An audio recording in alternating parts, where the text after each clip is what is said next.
Hello, my name is Hassan Sorrells, and this is the Leadership Lessons from the Great Books podcast shorts.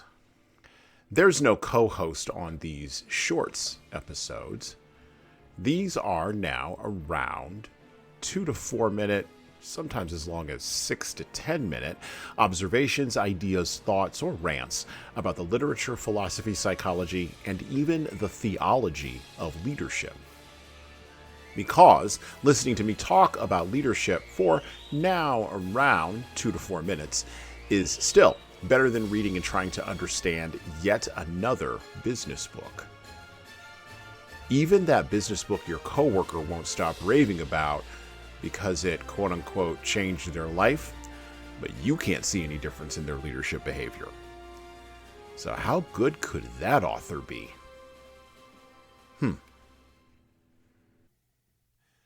Let me employ some of that pragmatism and intentional language choice that I'm often known for employing on this podcast to make a couple of points as we end the year on this podcast and wander into a brand new year.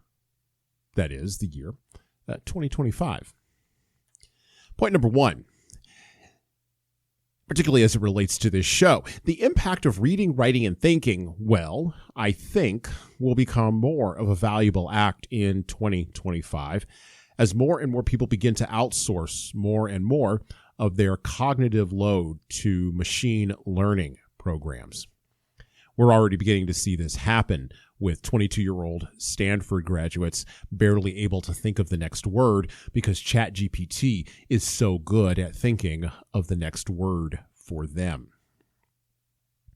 What does that mean for this podcast? Well, a long-form literature and leadership analysis show will become simultaneously less and less accessible to the average podcast listener, and also more and more valuable to those with the cognition, attention, and willingness to care enough to apply the insights from such a show to their lives.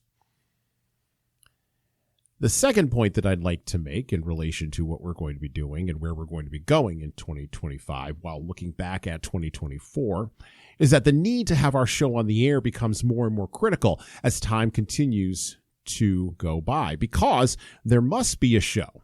Matter of fact, I firmly believe there should be a place for a show in the realm of a Dick Cavett or a Nightline back in the day that appeals to the intellectual listener with content that has habod, to use the Jewish word, has gravitas, has weight. This show will appeal to that intellectual listener, and it means that this podcast is really going to go further and further down the road of reading books you may not have heard of and that are hard. We're actually going to read more harder books next year and making connections between those books and mashing ideas together that aren't obvious, intuitive, or easy to see in a 10-second glance. This leads into our third point about where we're going to go with the show next year and what we have seen at the back end of 2024. In looking at our audience, looking at you, our listener, and looking at the profile of who our listener is and the growth we've experienced in a particular demographic, what has been revealed to us here is that the desire of our audience is to hear more from our guests and even from myself, not only about contemporary issues of the day, of the moment, of the year, but also hearing more about how we are going to collectively continue down the path we started on at the beginning of 2024. That path includes creating a philosophical, moral, and reasonable argument that will begin to undergird the laying of the cornerstone that will serve to support the next stage in American history and even, dare I say, Western civilization, as we collectively close out the fourth turning.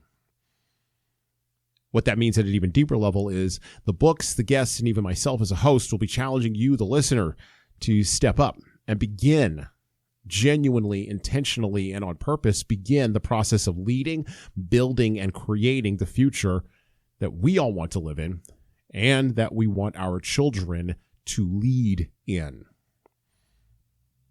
Now, I know some of these points, when we think about this podcast, sound and read as if they are just pie in the sky or fanciful flights of hubris, particularly for a podcast that just barely crossed 10,000 total downloads in the last 3 years.